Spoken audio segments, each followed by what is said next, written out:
Kwa hiyo neno tunapolihubiri kazi yake ni kwenda kukusafisha. Inategemea uko makini kulisikiliza.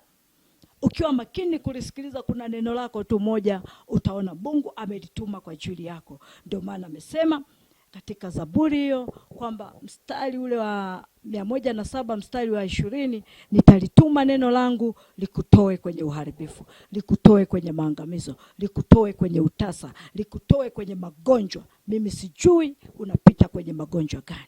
Wamama wanapata shida, unakuta wamepata mapepo lakini hawana jinsi. Nani wa kuwatoa? Hayupo. Kwa mimi nasema hivi, leo uwe mama unapita kwenye mapepo, unapita kwenye mitihani ya kila namna, nimekuletea habari njema.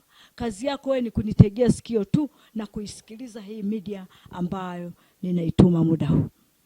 Sikiliza neno la Mungu lipate kukutoa kwenye maangamizo. Acha kulizalau neno la Mungu. Lisikilize, lirudie mara kwa mara.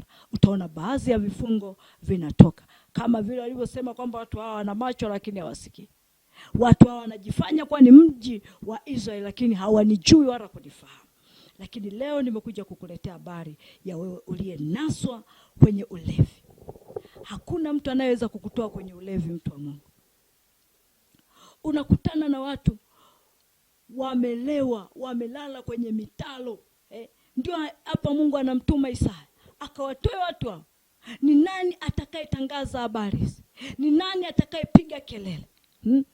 Neno la Mungu linasema nani atakayepiga kelele watu hawa waweze kutoka huko. Nami nimejitoa muhanga, nimejitoa kama dhabihu takatifu niweze kukutoa mama ambaye neema ya Bwana ya wokovu haijakufikia. Basi utakaposikiliza hii media, Mungu akupe neema, akuwekee kiu ya kulitafuta neno la Mungu, akuwekee kiu ya kutafuta watumishi wa Mungu, akuwekee kiu ya kwenda kwenye semina za watumishi wa Mungu, akuwekee kiu ya kwenda kwenye mikutano.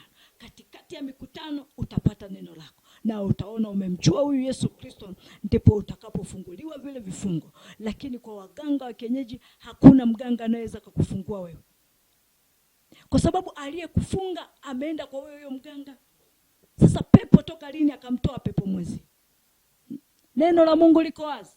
Isaya 41 mstari wa 22, lakini watu hawa ni watu walioibiwa na kutekwa. Wote wamenaswa katika mashimo, wamefichwa katika magereza. Wamekuwa mawindo wala hapana aokoaye. Mwanaume Yesu Kristo aliamua kufa ili aweze kukutoa wewe kwenye mashimo. Na sasa ametutuma sisi kama mawakala wake tutangaze siri za ufalme wa Mungu. Amesema enende